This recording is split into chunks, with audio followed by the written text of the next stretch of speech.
안녕하십니까 세계 성도 여러분. 오늘은 천기 16년도 철력 3월 1일, 양력 2025년도 3월 29일 참 부모의 날입니다. 참 부모의 날을 맞이해서 감사하는 마음과 우리가 새롭게 거듭나서 참 부모님께서 바라시고 원하시는 그런 생활을 하시길 빌면서 말씀을 시작하도록 하겠습니다. 말씀의 제목은 참 부모님 감사합니다입니다. 이 내용은 8대 명절 및 주요 기념일이라는 책자를 통해서 먼저 참 부모의 날에 대해서 소개를 드리도록 하겠습니다. 이 책자는 41에서 66쪽에 해당되는 내용이 되겠습니다. 참 부모의 날은 통일교회의 8대 명절 가운데 가장 먼저 제정된 명절입니다. 1960년도 철력 3월 1일, 양력 3월 27일 오전 4시 한국 서울시 용산구 청파동 전 본부교에서 참부모님의 약혼식이 거행됐는데, 바로 다음 해인 제2회 참부모님 약혼 기념일에 참 아버님께서는 부모의 날을 공식 선포하셨습니다. 이 이후로 매년 철력 3월 1일을 부모의 날로 기념해 왔습니다. 부모의 날이 참 부모님의 날로 공식 명칭이 바뀐 것은 1994년도 제35회 부모의 날 기념 예배 때 참 아버님께서 4대 명절에 참자를 붙여 기념할 것을 말씀하신 후부터입니다. 이 내용 중에 중요한 부분을 몇 군데 봉독하도록 하겠습니다. 부모님의 날의 기념은 본래 하나님의 창조 이념 가운데 중심 이념이었습니다. 하나님께서 만물을 창조하신 후 그 만물을 주관할 인간을 창조하시고 인간들에게 만물을 주관하라고 축복하신 목적도 바로 참부모를 세우기 위해서였습니다. 원래는 아담과 하와가 하나님을 중심 삼고 일체가 되어 참부모가 되어야 했습니다. 그러면 부모의 날이 세워지게 되는 것입니다. 그렇게 되면 온 우주가 부모의 이름과 더불어 송영을 드리게 되는 것입니다. 이와 같이 부모의 날은 온 우주가 부모의 이름과 더불어 송영을 드리는 기쁨의 날인 것입니다. 이 날을 맞이하는 것이 하나님의 소원이었습니다. 그러나 인간 시조가 타락함으로 말미암아 이러한 부모의 날을 하늘도 잃어버렸고 땅도 잃어버렸습니다. 그래서 하나님은 본래 계획하셨던 바를 이루시기 위하여 부모의 날을 찾으시기 위하여 지금까지 경륜에 나오신 것입니다. 부모의 날을 맞이하려면 먼저 참부모를 맞이해야 합니다. 그 참부모는 역사를 심판하고 현재를 주관하고 미래를 개척하셔야 할 중심 존재이십니다. 그래서 인간이 역사적으로 선망에 온 것도 참 부모를 맞이는 것이었습니다. 하나님의 뜻을 대신하여 이 땅 위에 나타나셔야 할 참 부모는 어떤 분이냐? 만물을 대신하여 사탄 세계와 싸워서 만물을 주관할 수 있는 입장을 수습하고 인간을 대신하여 인간 세계를 주관하고 있는 사탄을 괴멸시켜야 하며 영계와도 대결하여 수많은 영인들까지 주관할 수 있는 절대적인 자리를 구축해야 할 분입니다. 참부모에게는 그런 사명이 있습니다. 그래서 하나님은 타락한 세상을 복귀하기 위해 만물로부터 인간, 하늘까지 연결된 하나의 세계를 복귀하기 위해 지금까지 참 부모를 보낼 수 있는 길을 닦아 나오신 것입니다.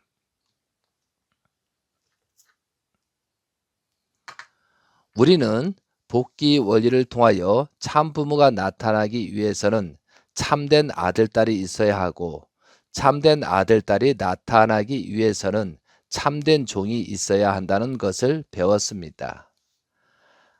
그리고 하나님의 복귀 섭리 역사 노정을 보면 종의 시대를 걸치고 자녀의 시대를 걸쳐서 부모의 날을 맞이할 수 있도록 하나님께서 역사에 오신 것을 알 수 있습니다.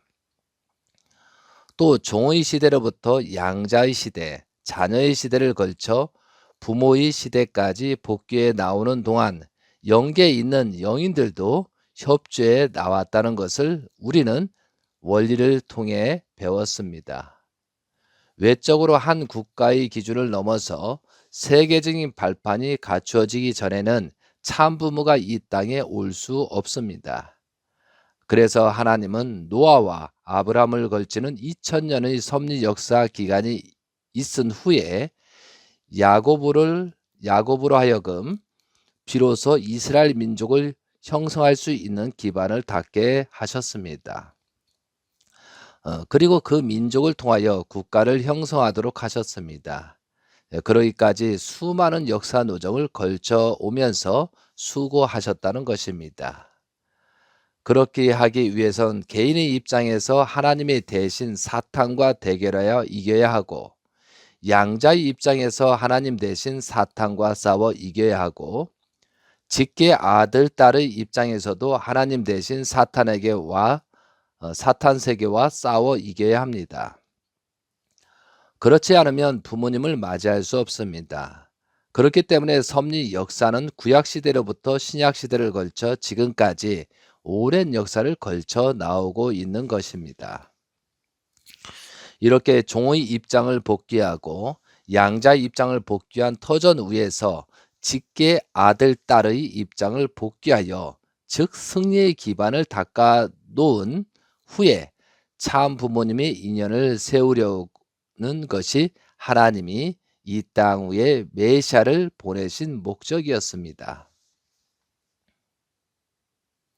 2000년 전 이 땅에 오신 예수님의 최고 목적은 종을 구하는 것이 아니었습니다. 양자를 구하는 것도 아니었습니다. 예수님은 어떠한 목적으로 오셨던가? 피 좋은 만물을 구하기 위한 최고의 목적을 갖고 구주로서 부모의 심정을 갖고 오셨던 것입니다. 여러분이 진정 사랑하는 사람이 물에 빠졌다면 먼저 구하고 싶은 것입니다.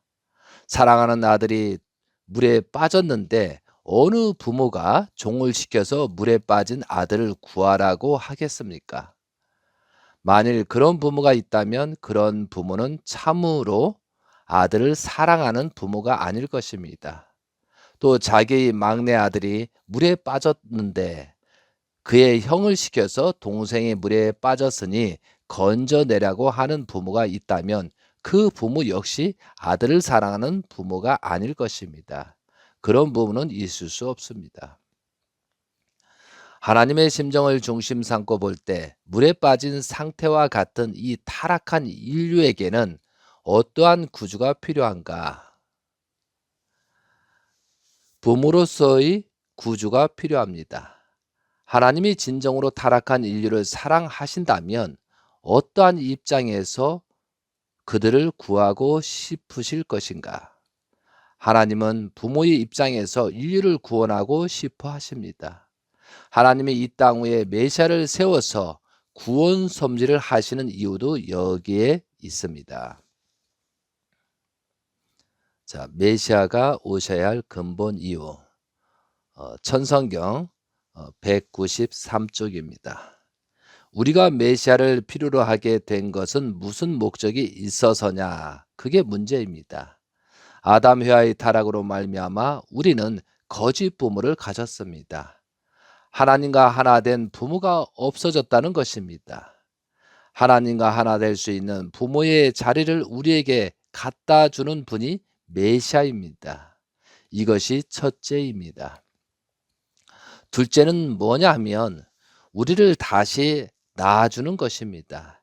결국은 우리 몸에 사탄의 피가 있으니까 그 피를 빼내어 사탄의 아들, 딸이 아니라는 입장으로 우리를 접붙여서 다시 낳아준다는 것입니다. 셋째는 뭐냐면 메시아는 우리의 인간을 하여금 사탄 마귀를 종새끼로 만들어서 종으로 부릴 수 있는 사람으로 만들어낸다는 것입니다. 즉 우리 인간들 앞에 메시아가 와서 우리로 하여금 사탄을 굴복시켜서 종으로 만들 수 있는, 사탄을 굴복시켜서 그를 처단할 수 있는 자격자로 만들어 준다는 것입니다. 결국 인간이 타락했기 때문에 첫째는 부모를 잃어버렸고, 둘째는 사탄의 피를 받았고, 셋째는 사탄의 지배를 받게 되었습니다. 그러니 그것을 복귀하기 위해서는 거꾸로 올라가야 한다는 것입니다. 원리를 보면 믿음의 기대가 있고 실체의 기대가 있습니다. 믿음의 기대를 이루고 실체의 기대를 이루어야 메시아를 바랄 수 있게 있습니다. 이것이 원리입니다. 그러므로 믿음의 기대와 실체의 기대까지 이루자는 것입니다. 전성경 216쪽입니다. 부모는 아버지 부자가 먼저 있어야 됩니다. 어머니 모자를 가만히 보면 재미있습니다. 이것은 무엇이냐 하면 계집 여자를 둘 다 거꾸로 뭉쳐 놓은 것입니다. 그것 참 재미있습니다. 그게 어머니 모자입니다. 여자를 두 사람 갖다 붙여 놓았습니다. 거꾸로 갖다 맞춘 것이라는 것입니다. 그게 어머니입니다. 여러분이 이 말씀을 보면서 부모, 아버지부, 어머니모, 부모라는 한자를 생각하면서 그 모양이 그렇다는 거죠. 자, 그렇기 때문에 하늘의 마음을 가진 어머니가 되어야 되고 땅의 마음을 가진 어머니가 되어야 됩니다. 다시 말하면 하늘의 마음을 가진 여자가 되고 땅의 여자를 대표한 마음을 가진 여자가 되어야 두 마음을 맞추어 놓아야만 어머니가 된다는 것입니다. 또 아버지 부자를 봅시다. 이것은 무엇이냐? 떼어 놓으면 사람인 자가 두 개입니다. 그것을 합쳐져서 되어 있습니다. 그것을 한데 갖다 묶어 놓은 것입니다. 그것이 무엇이냐? 남자는 남자인데 사람은 사람인데 혼자가 아니라 둘이 갖다가 묶어 놓아야 된다는 것입니다. 그건 뭐냐면 하늘 사람, 땅 사람이 묶어져서 한 가지로 형통할 줄 알아야 아버지가 된다는 말입니다. 요걸 생각하면 재미있습니다. 자, 이 말씀을 통해서 이해가 좀 안 되는 분들이 있어서 설명을 드리겠습니다. 아버지 부자, 어머니 모자가 있습니다. 그러면 아버지 부자는 사람 인자가 두 개가 합쳐져 있는 것을 아버지 부자라고 합니다. 그리고 어머니 모자는 계집 여자죠. 계집 여자. 여자가 두 개로 합쳐져서 합쳐 놓은 것을 어머니 모자라고 쓰고 있습니다. 그런데 여기서 두 아버지, 두 사람, 두 남자가 있고 두 여자가 있습니다. 여기서는 이렇게 설명했지만 사실은 몸과 마음이라는 것입니다. 사람은 몸에 사람이 있고 마음에 사람이 있다는 것입니다. 몸과 마음이 합쳐져서 부부가 하나가 될 때 부모라는 뜻입니다. 그러니까 모든 사람들이 이게 해당이 되죠. 그래서 영인체를 성장을 시켜서 하나님의 성전이 되는 것입니다. 그래서 몸과 마음, 마음과 몸이 하나 되는 것을 개성 완성이라고 하는 것입니다. 부모라는 글자는 개성을 완성한 두 부부라는 것을 의미하고 있습니다. 자, 이어서 가겠습니다. 또 하늘천자를 무엇이냐? 하늘이라 하는 것은 혼자 있는 것이 아닙니다. 둘이 있어야 하늘천이 되는 것입니다. 그렇기 때문에 하늘천은 두 사람을 갖다 맞추면 되는 것입니다. 자, 하늘천자를 보면 두 이자 그다음에 사람 이자잖아요. 그러면 하늘천이라는 말 자체가 두 사람이 합쳐진 것은 하늘천이라고 합니다. 그러면 하나님을 왜 두 사람이 합쳐져 있는 것을 하늘천이라고 할까요? 이것은 어떻게 보면 형상문자가 될 수가 있습니다. 창세기 1장 1절 27절에 보면 하나님의 형상, 하나님의 곧 형상대로 사람을 창조하시되 남자와 여자를 창조하시고라고 되어 있습니다. 그러면 하나님의 형상대로 남자와 여자를 창조했다고 합니다. 그래도 동양에는 남자 우월 사상이 있는데 이건 잘못된 것입니다. 남자 여자가 똑같은 존재입니다. 남자는 씨를 가졌고 여자는 밭을 가진 사람이기 때문에 종적이고 행적이라고 하지만 근본적으로 남자와 여자가 합쳤을 때 하나님의 형상이 되는 것입니다. 그래서 부부지간에 서로 존중하고 하나가 없으면 절대 하나님의 형상이 될 수가 없습니다. 그래서 여러분들이 이 말씀도 부부가 어떻든 간에 부부입니다. 하나님께서 인연 맺은 사람입니다. 그래서 부부로서 어떻게 온전하게 사느냐에 따라서 이 결과가 영계에 가면 하나님의 몸이 없는 상태의 영계에 입문하게 되는 것입니다. 그리고 오늘은 참부모의 날입니다. 그래서 참부모에 관련된 내용을 그 역사 복귀섭리 내용을 좀 말씀을 드리고자 합니다. 자, 참부모님 가약식은 1960년도 3월 27일 철력으로 3월 1일 새벽 4시 일요일에 가약식이 열렸습니다. 장소는 서울시 용산구 청파동 전 본부교였습니다.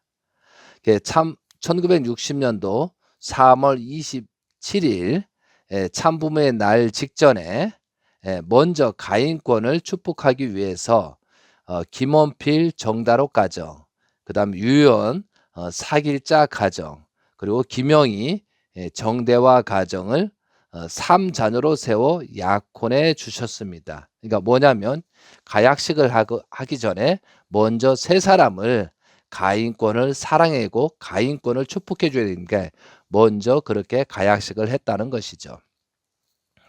자, 그 다음에 예수님은 중심으로 베드로, 요한, 야고보의 세 자녀를 축복 가정으로 세워야 할 이상을 복귀한 섭리였습니다. 그래서 예수님이 세 제자인 베드로, 요한, 야고보 이 세 제자를 대신해서 김원필 가정, 유연 가정, 김영희 가정 이 세 가정을 먼저 가약식을 하기 전에 먼저 약혼식을 해주고 그 기대 위에 가약식이 있었다고 하셨습니다. 그리고 참부모님의 날 성운식은 1960년도 철력 3월 16일 양력 4월 11일에 새벽 4시 월요일에 시작하셨습니다. 이 내용은 14년 노정과 장성기 완성급 복귀 기반 그럼 1946년부터 1960년도까지 14년이라는 소생기 7년 장성기 7년이라는 그런 내용을 중심 삼고 승리한 기대 어린 양 잔치를 하셨다라고 되어 있습니다. 그리고 이때부터 성령 분배를 하셨습니다. 그래서 성운식을 하고 나서 성령 우리한테 성령을 전수해 주신 것이 이날이었습니다. 1960년도 4월 16일 오전 10시부터 오후 1시까지 전 본부거에서 양입은 주례로 새 자녀 성례식 즉 그다음에 새 가정 합동 축복 결혼식이 거행되었습니다. 새 자녀 성례식은 참부모님 세계적 성혼이 거행된 뒤에 시작되었습니다. 자, 이 관련된 말씀입니다. 말씀집 37권 56페이지입니다. 6천년의 역사 가운데 아담, 예수 재림주 시대에까지 탕감이 벌어지게 되었습니다. 이런 일이 벌어졌다는 것입니다. 하와에 해당하는 것이 성진 어머니 최성길이고 마리아에 해당되는 것이 희진 어머니 김영희이며 재림시대의 어머니에 해당되는 것이 현재의 어머니 한학자입니다. 알겠어요? 그런 어머니가 나왔기 때문에 비로소 사회기대가 이루어졌습니다. 말씀집 122권 97쪽입니다. 1960년도에 가정이라는 기반을 가졌기 때문에 이제 망하지 않는다고요. 가정 기반을 못 가졌으면 망하게 된다는 거예요. 1960년도 이 성혼식이 얼마나 역사적인 사건이었던가. 지금까지 6천년 동안의 섭리 역사 시대에서 아담 하나 찾기 위하여 수고하였던 그 기반 위에 아담이 지상에서 기준을 닦아가지고 하와를 완성한 하와를 맞아들일 수 있다는 것은 영계와 육계로 갈라졌던 것을 비로소 지상세계에 연결되는 거예요. 남자는 하늘 대신이요, 여자는 땅 대신이에요.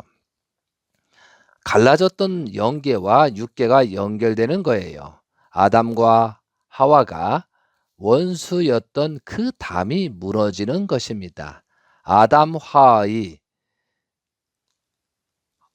하와와 하나님과 만날 수 없던 이 담이 무너지는 거예요. 사탄이 빠져나갔다는 거예요. 그래서 그래서 아담이란 말이 그 담자가 담이라는 의미도 있는가 봅니다. 그래서 아담이 하나님한테 개성을 완성하고 소통하고 축복을 받아야 그러지 못하기 때문에 아담이 담을 만들었다. 그래서 아담이라고 했다라고 볼 수도 있는 내용이 되겠습니다. 6천년 동안 하늘이 바라던 아담이 와서 이 지상에서 탕감해 가지고 1960년도에 성혼식을 올렸다는 이 사실이 얼마나 엄청난 사실입니다. 자, 말씀집 182권 297쪽입니다. 어머니 모시기 전날까지 내무부에서 조서를 꾸미면서 어머니까지 불려들여 가지고 싸워야 했다고요. 예수님은 법정에서 죽었으니 법정에서 찾아와야 돼요. 탕감복귀입니다. 11시에 법정에서 얻어맞으면서 아침 3시에 결혼식을 시작했습니다. 그런 투정이 한 가운데서 기준을 만든 것은 만인의 평화와 기쁨의 행복 기대를 만들어주기 위해서입니다. 이 말씀은 또 83권 162페이지에 나오는 내용입니다. 성혼식을 할 때 11시까지 법정에 얻어맞고 아침 3시에 결혼을 시작했다고 합니다. 그러니까 새벽까지 법정에 끌려가서 그런 고문을 받으시고 새벽이 성혼식을 했다라는 말씀입니다. 참으로 안타깝고 힘겨운 내용이라고 볼 수가 있습니다. 말씀집 212권 80페이지입니다. 해방 직후 7년에서 만 14년을 지내고서 성혼식을 한 것입니다. 소생 구약시대, 장성 신약시대 기준을 넘어가지고 아담과 하와가 장성급 완성급에서 결혼하였으니 소생장성의 각 7년 기념을 넘어가 가지고 완성 소생급을 연결시킬 수 있는 자리에 나가야 합니다. 국가 기준을 넘어야 되는 것입니다. 그래서 여기서 보면 1960년도는 14년이라는 탕감 조건을 세우시고 구약시대, 신약시대를 넘어서 16세 때 16년이라는 그런 기간, 그리고 14년이라는 그 기간을 넘어서 성운을 한 다음에 완성기 7년이라는 21년 노정을 마감하고 그 승리 기준을 위해서 1968년도 1월 1일 날 하나님의 날을 제정하게 된 것입니다. 그래서 하나님의 날을 제정하게 됐다는 것은 아담과 하와를 통해서 하나님께서 치리할 수 있는 이 땅을 본격적으로 육신을 가지고 치리할 수 있는 조건을 세웠다는 것이 이게 하나님의 날입니다. 자, 그러면 참부모님의 서원식의 의미를 한번 보겠습니다. 참부모님의 서원식의 의미. 창세 이래 최초의 참부모 탄생입니다. 하늘 가정의 틀이 세워진 것입니다. 참부모의 성혼식은 어린 양 혼인잔치입니다. 그리고 천주의 중심 자리와 창조 목적의 완성의 기반입니다. 이 말씀이 원리강론 41쪽입니다. 인간은 천주의 화동의 중심으로 창조되었기 때문에 모든 피조물의 이성성상의 실체적인 중심체인 아담과 해와가 완성되어 부부를 이루어 가지고 그 둘이 서로 하동하여 일체를 이룰 때 비로소 이성성상으로 창조된 온 천주도 화동하게 되는 것입니다. 이와 같이 아담과 하와가 완성된 부부로서 일체를 이룬 그 자리가 바로 사랑의 주체이신 하나님과 미의 대상인 인간이 일체화하여 창조 목적을 완성한 선의 중심이 되는 자리입니다. 여기에서 비로소 부모 대신 하나님은 자녀로 완성된 인간에게 임재하셔 영원히 안식하시게 됩니다. 이건 재림 예수님 말씀입니다. 메시아는 성혼하면 직접 주관권에 들어간다. 이제 이 말씀은 2001년도 1월 13일 날 하나님 왕권 주기식을 한 다음에 이 말씀을 선포하셨습니다. 메시아는 성혼하면 직접 주관권에 들어간다. 이렇게 말씀하셨습니다.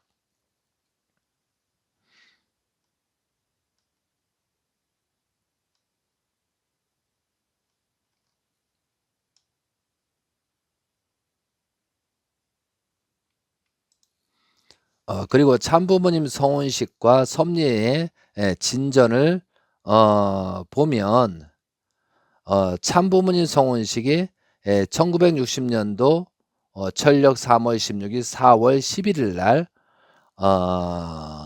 성혼식이 어린 양 잔치가 되었습니다. 그리고 1차 7년 노정을 해서 참가정 기반 조성을 해서 1967년까지입니다. 그래서 완전히 참가정이 하나님 보았을 때 하나가 됐다. 그래서 1968년도 1월 1일 날 하나님의 날을 제정합니다. 그래서 이제 우리는 참 부모님께서는 21년은 승리 기대를 세웠는데 우리 가인권에도 기대되잖아요. 그래서 성혼한 직후에 1960년도 소생기, 또한 1968년부터 장성기 7년, 그 다음에 1975년도부터 완성기 기대. 그래서 가인권의 축복 가정들이 1960년부터 1981년도까지 21년 동안 가정적인 기대, 국가적인 세계적인 기대의 그 기대를 세웠다면 1981년도에 성혼하고 21년이 된 다음에 북한을 들어가야 되는데 그렇게 되지 못했어요. 이 가인권의 기대를 세우지 못함으로 말미암아 다시 10년이 연장돼 가지고 91년도에 북한에 들어가는 그런 내용이 있었다는 것은 우리들은 알아야 될 것 같습니다. 자, 자서전 말씀입니다. 성혼에 대한 참부모의 말씀입니다.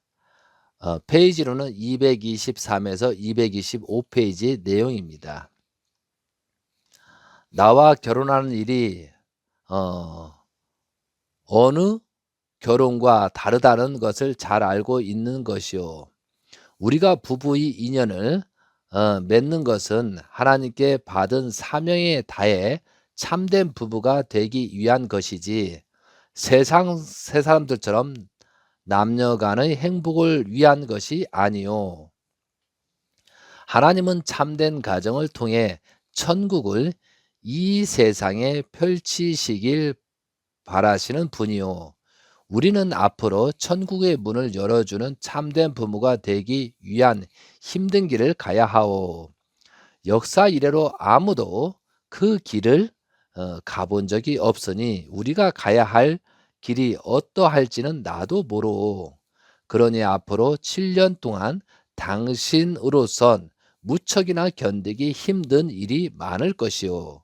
우리가 사는 삶이 다른 사람들과는 전혀 다르다는 것을 한순간도 잊지 말고 아무리 작은 일이라도 나와 의논한 뒤 행하고 내가 말하는 것에는 모두 순종하고 따라야 하오. 이미 각오하고 있으니 아무 염려 마십시오. 아내의 표정이 굳은 의지가 엿보였습니다. 성혼하고 메시아이신 아버님께서 말씀한 내용이 당부의 말입니다. 자, 224쪽입니다. 나는 장모에게 딸을 보려고 자주 찾아오지 마시오. 앞으로 3년 동안은 내 눈앞에도 보이지 마시오 하고 신신당부했습니다. 교회의 어머니라는 사람이 친정 식구들과 숙덕 공론을 하거나 사사로운 정에 빠져서는 자신의 책임을 다할 수 없는 것이라고 생각했기 때문입니다. 아내의 마음속에는 오로지 남편만 있어야 했습니다. 나는 3년 동안 아내를 교회 식구의 집에 겹방살이를 시켰습니다. 또 교회에는 하루 한 번밖에 오지 못하게 했습니다. 226쪽입니다. 결혼하고 나서 나는 아내와 약조를 했습니다. 아무리 분하고 원통한 일이 있더라도 교회 식구들이 우리 선생 부부가 싸웠군 하는 생각이 들지 않도록 하자. 앞으로 아이들 몇 명 낳더라도 어머니 아버지가 싸운 표시를 내지는 말자. 왜냐하면 아이들은 하나님이기 때문이다. 아이들은 아주 작은 사랑의 하나님이다. 그러니 아이들이 엄마하고 부를 때 무조건 웃으며 그래 하고 대패해야 한다. 7년 동안 그렇게 혹독한 훈련을 받은 아내는 비로소 어머니다워졌습니다. 227쪽입니다. 20년 동안 14명의 아이를 낳아 기르려니 무척이나 힘들었을 텐데 내색조차 하지 않았습니다.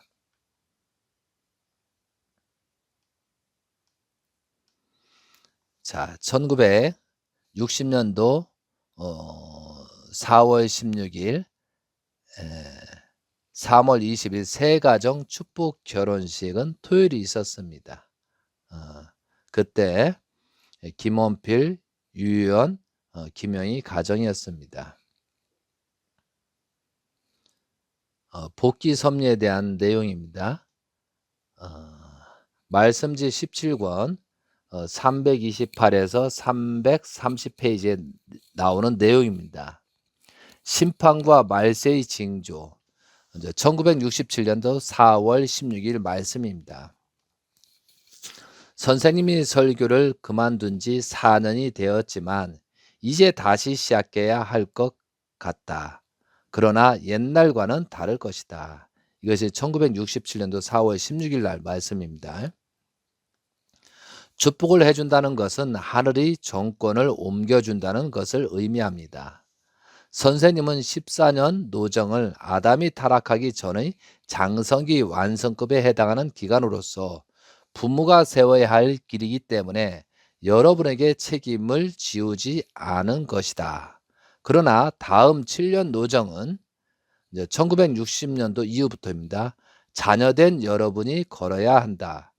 그렇게 함으로써 선생님이 걸은 21년 노정을 여러분 7년으로 행적 탕감복귀하게 되는 것이다.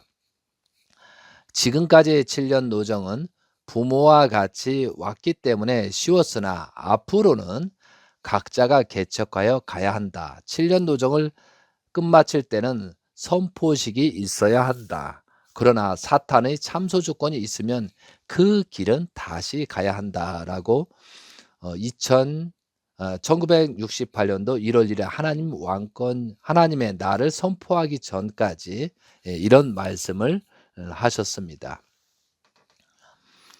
전성경 208페이지입니다. 하나님의 소원이 뭐냐 하면 하나님과 같이 살고 싶어하는 사람을 찾는 것입니다. 하나님하고 영원 무궁토록 같이 살고 싶은 사람. 그래서 하나님이 이 말을 한번 맞대면 천년 만년 가도 떼고 싶지 않은 사람, 그런 사람을 찾는 것입니다. 하나님이 사랑하는 아들, 딸한테 손끝을 한번 댔으면 천년 만년 가도 떼고 싶지 않은 그런 사랑을 가지고 살고 싶다는 것입니다. 전성경 189쪽입니다. 이스라엘 민족의 불신으로 하나님이 4,000년 동안 준비하신 종의 기반이 무너졌고 양자의 기반도 무너졌습니다. 그래서 2000년 전에 오신 예수님은 종의 입장에서 싸워 승리하시고 양자의 입장에서 싸워 승리하셔서 직계의 아들의 입장으로 나아가셔야 했습니다. 이것이 예수님의 입장이었던 것을 우리는 알고 있습니다. 양자의 입장과 직계의 아들의 입장을 걸친 후 이스라엘 민족을 기반으로 하여 참 부모의 인연을 세워놓은 것이 하나님이 예수님을 보내신 목적이었습니다. 또 그것은 예수님이 이 땅에 와서 하셔야 할 사명이었습니다. 그런데 예수님이 십자가에 달려 돌아가심으로 말미암아 전체적인 기준에서 승리의 기반을 닦지 못하고 영계를 중심하고 참 부모의 인연을 개척해 오신 것입니다.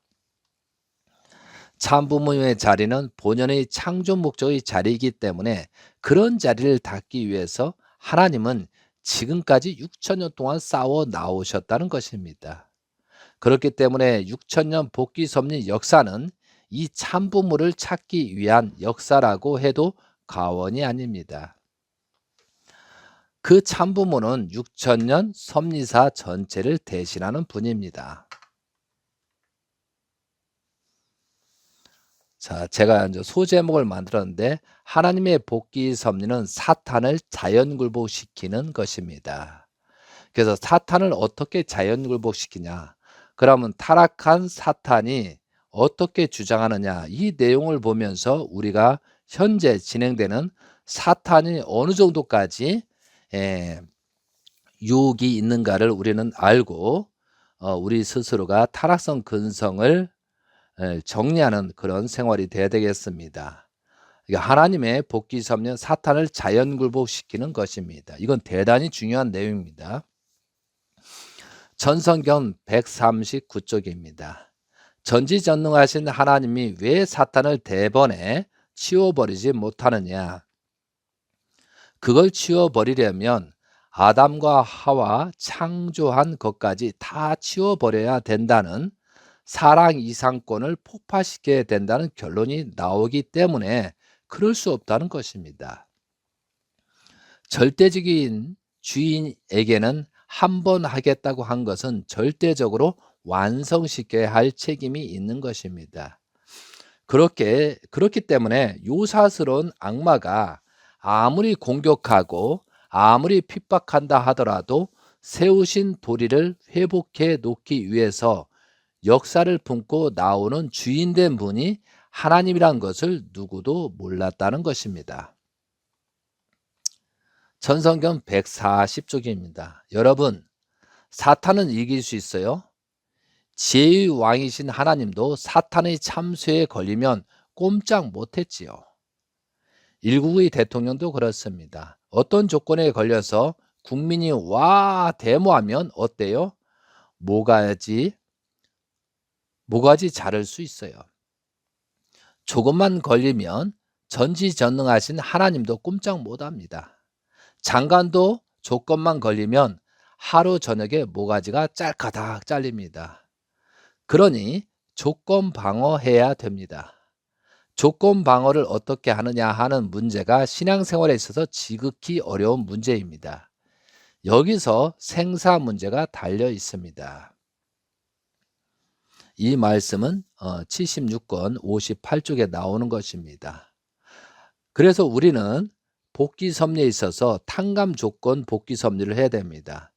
그래서 조건 방어를 해야 되는 것이지 사탄과 이기려는 조건 방어가 없으면 그냥 당하는 것입니다. 그래서 우리가 탕감 조건, 정성의 조건, 기대 세우고 믿음의 기대, 실체의 기대를 세워야 되는 것이 조건 방어에 해당되는 것입니다. 본래 사탄은 천사장이었습니다.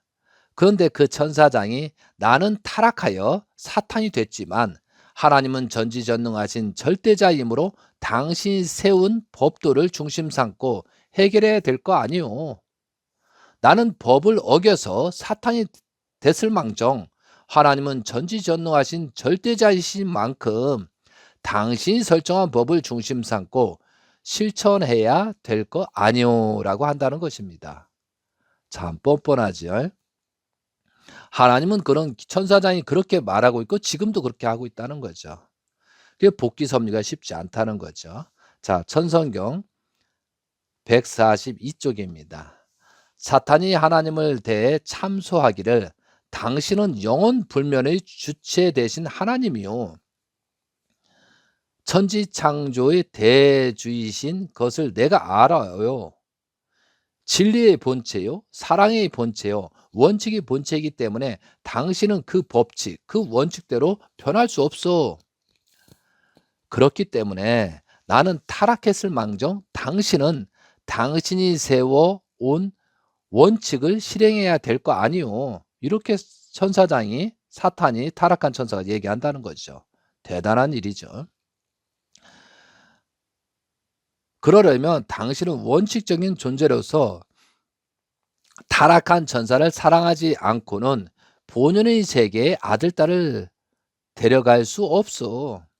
당신이 나를 사랑하고 당신의 아들까지도 나를 사랑하지 않고는 천국 들어갈 수 없다는 것이 타락 전 천사장에 대해 당신이 세운 계획이기 때문에 나는 타락하더라도 당신은 그 원칙을 지켜야 됩니다. 그러니 나를 사랑해야지요. 그렇지 않으면 참 하나님이 될 수 없고 참 아들, 딸이 될 수 없어라고 딱 물고 늘어진다는 것입니다. 자, 이 내용이 굉장히 중요한 내용입니다. 이것이 재림 예수님께서 또한 3대 왕권 것서 복귀 섭리가 이렇게 진행된다는 사실을 우리가 알아야 됩니다. 이 내용은 중요하니까 다시 한번 볼게요. 사탄이 하나님을 대해 참소하기를 당신은 영원 불면의 주체 되신 하나님이요 천지 창조 대주제이신 것을 내가 알아요. 진리의 본체요, 사랑의 본체요, 원칙의 존재이기 때문에 당신은 그 법칙, 그 원칙대로 변할 수 없어. 그렇기 때문에 나는 타락했을 망정 당신이 세워온 원칙을 실행해야 될 것이 아니요. 그러려면 당신은 원칙적인 존재로서 타락한 천사를 사랑하지 않고는 본연의 세계의 아들, 딸을 데려갈 수 없어. 당신이 나를 사랑하고 당신의 아들까지도 나를 사랑하지 않고는 천국 들어갈 수 없다는 것이 타락 전 천사장에 대해 당신이 세운 계획이기 때문에 나는 타락했더라도 당신은 그 원칙을 지켜야 됩니다. 이렇게 됐다는 거죠. 여기서 다시 한번 말씀드려 당신이 나를 사랑하고 당신의 아들까지도 나를 사랑하지 않고는 천국 들어갈 수 없다는 것이 타락전 천사장에 대해 당신이 세운 계획이기 때문에 나는 타락했더라도 당신의 그 원칙을 지켜야 됩니다. 야, 참 이런 말을 사탄이 천사장이 하고 있습니다. 자, 천성경 144쪽입니다. 그러면 하나님은 전지전능하신데 왜 천사장을 때려잡지 못해요? 왜 사탄 악마를 때려치우지 못하느냐 이겁니다. 사탄을 때려잡지 못하는 것은 하나님도 사탄을 사랑해야 되기 때문입니다.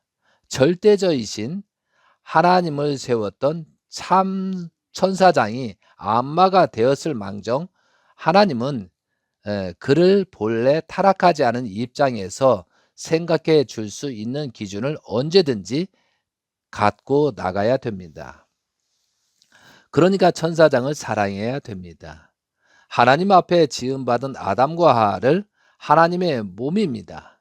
그러므로 하나님뿐만 아니라 아담과 하와도 사탄을 사랑해야 됩니다. 라고 되어 있습니다. 이러한 내용을 볼 때 복귀 섭리, 구원 섭리는 참으로 어려운 길인 건 사실입니다. 사탄을 자연 굴복시켜야 하기 때문에 이러한 노정이 재림주 노정이고 3대 왕권 노정입니다. 그래서 사랑하는 성도 여러분, 이러한 노정이 있기 때문에 재림 예수님께서 16세 때 메시아로 자각을 받고 영광의 면류관이라는 시를 지으셨습니다. 참, 그러니까 재림주는 사탄까지 사랑해야 되는, 그러면 사탄까지 사랑했는데 사탄의 잔재가 이 타락한 사람들이잖아요. 그러니까 타락한 사람이 모두를 사랑했다는 조건을 세우지 않으면 앞으로 나갈 수 없다는 것이죠.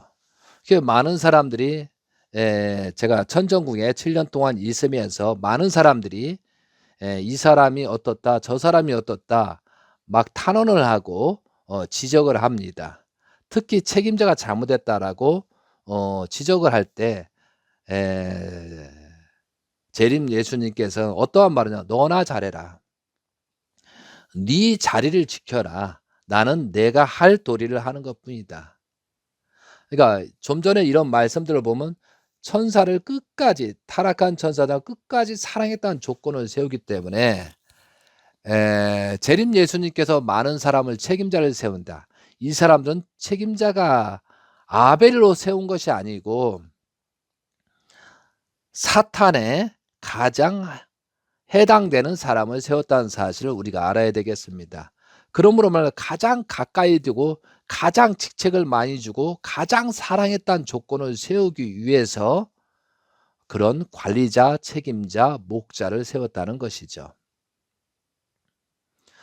이것을 우리가 알아야 되는 거예요. 그렇기 때문에 자, 원리강론에 보면 250 몇 페이지에 보면 성도의 시대는 성도가 무슨 책임이냐, 타락한 천사까지도 주관할 수 있는 입장, 역주관 받지 말아야 된다는 거예요. 그러니까 재림주하고 3대 왕권은 천사장을 끝까지 사랑하고 그 직책을 줄 수밖에 없다는 거죠. 그런데 지상에 있는 축복받은 사람들이 역주관 받지 말라 이것이에요. 그러니까 쉽게 해서 하나님께서 아담과 하와를 창조하기 전에 천사를 창조했잖아요. 그러니까 천사를 창조했는데 천사가 역주관하고 천사가 타락을 시킨 거잖아요. 근데 실질적으로는 그 타락의 내용을 정확히 보면 해와가 천사를 타락시킨 거거든요. 유혹은 천사장이 했더라도 실체 해와가 타락을 시킨 겁니다. 그런데 하나님, 천사, 아담이 있었잖아요. 그것처럼 복귀 섭리도 마찬가지죠. 재림주도 그 천사라는 관리직, 그런 책임자를 세울 수밖에 없다. 그러면 축복받은 사람들이, 거듭난 사람들이 그 천사장을 역주관 받지 말고 주관을 해야 된다는 거죠. 이걸 아버님은 가르쳐 주고 있고, 특히 문영진 천일공 왕님께서는 중앙조직에 역주관 받지 마라. 중앙주관 역주관 받으면 사탄이 되어버린다. 근데 아버님이 많은 사람, 곽정환, 김윤함, 뭐 황선조, 뭐 많은 사람들을 세우잖아요. 그런 사람들이 온전해서 세우는 것이 아니고 천사장 입장을 세우는 거예요. 그러면 백성들이 역주관 받지 말라라고 교육을 한 거예요. 그래서 지도자들이 아무리 잘려도 용서해주고 용서해줄 수밖에 없는 그런 것이 재림주의 운명이고, 또한 대신자의 운명일 수도 있다는 거죠. 그러니까 우리가 잘 판단해야 된다는 거죠. 천일국 백성이, 그러면 하나님과 천일국 백성의 관계는 자녀의 관계잖아요. 그러니까 관리자는 옆에 사이드로 빠져나와요. 근데 타락성 근성이 있는 관리자들은 가운데 아벨로 들어오려 하거든요. 이건 문제가 있다는 거죠. 이것을 정리를 하지 않으면 계속 이런 문제가 생기고 되는 것입니다. 아버님도 많은 지도자들이 잘못했다고 직언을 하면 네가 잘해라, 네가 수습해라라고 했지, 아버님은 그거에 대해서 관여하지 않았습니다. 왜? 사탄을 끝까지 살아있다는 조건을 세워야 되니까. 그러면 그거와 마찬가지로 지금 문영진 천일군 왕님도 그런 입장이라는 것이죠. 그러니까 권한권에 돌아온 사람도 이 입장을 생각하면서 역주관 받지 않고 그 관리자가 잘할 수 있게끔 도와줘야 되지, 주관받으면 안 된다는 거죠. 분명히 복귀섭리 관점에서 하나님께서 천사와 아담 하와에 있는 것처럼 그런 조직을 구성하고 복귀섭리를 진행하는 것이 지금 현재라는 사실을 우리가 알아야 된다는 것이죠. 그래서 이제 재림 예수님께서 16세 때 출발하면서 그 어려운 길이잖아요. 영광의 면류관을 한번 제가 봉독을 하도록 하겠습니다. 어떻게 보면 괴로운 입장이라는 거죠. 이건 1935년도에 묘두산에서 재림 예수님의 메시아로부터 자각을 받고 나서 시를 만든 것입니다. 내가 사람을 의심할 때 나는 고통을 느낍니다. 내가 사람을 심판할 때 나는 견디지 못합니다. 내가 사람을 증오할 때 나는 존재 가치를 잃습니다. 그러나 만일 내가 믿으면 나는 분명히 속임을 당합니다. 내가 만일 사랑하면 나는 거역을 당할 것입니다. 오늘 저녁 내 머리와 몸은 고통과 슬픔에 떨고 있습니다. 내가 잘못하고 있는 것입니까? 왜 그렇습니까? 나는 잘못하고 있는 것입니다. 그러나 내가 속임을 당할지라도 나는 역시 믿습니다. 내가 반역을 당할지라도 나는 역시 용서합니다. 나는 나를 증오하는 자를 송두리째 사랑할 것입니다. 당신의 눈을 닫고 속일 줄만 아는 사람들과 거리낌 없이 반역하는 사람들을 웃음으로 맞이하십시오. 오 주여, 사랑한다는 아픔이여, 내 손을 보여주소서. 이 내 가슴에 주의 손을 얹어주소서. 나의 가슴은 말할 수 없는 고뇌 속에 터질 듯한 하옵니다.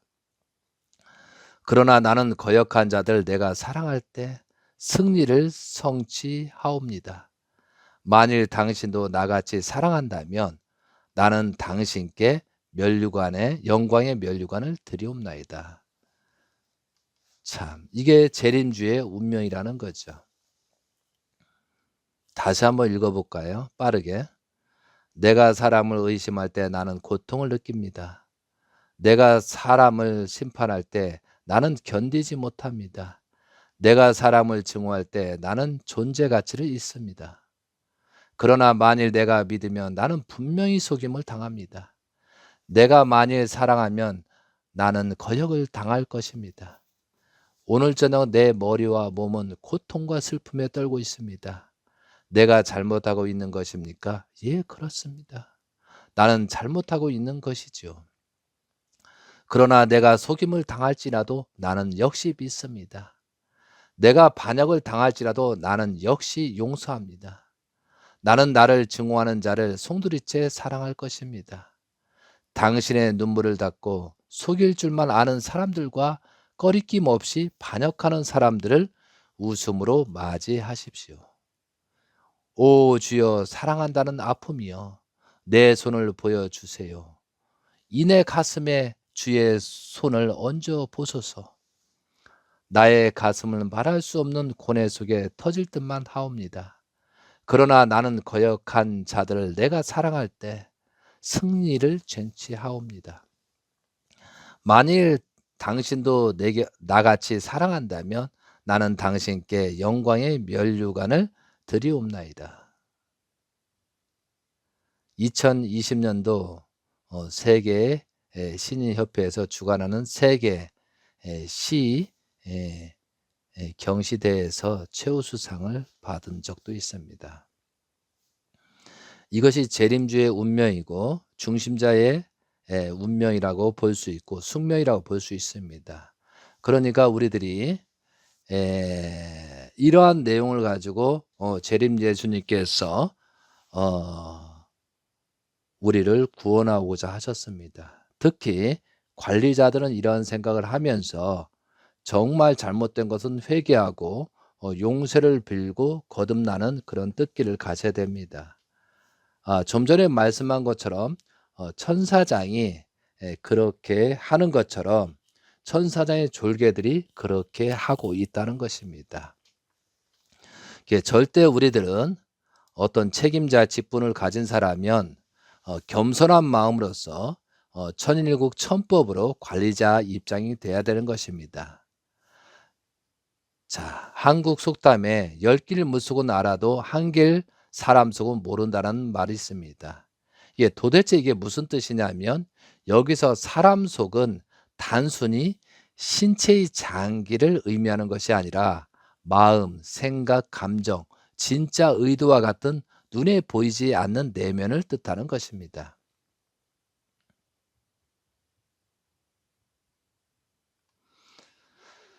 그래서 이제 이러한 것처럼 참 저도 지금까지 지내면서 사람의 속을 알 수가 없습니다.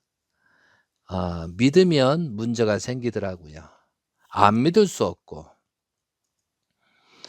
그래서 이제 회개와 용서를 빈다는 것이 굉장히 중요한 부분인 것 같습니다.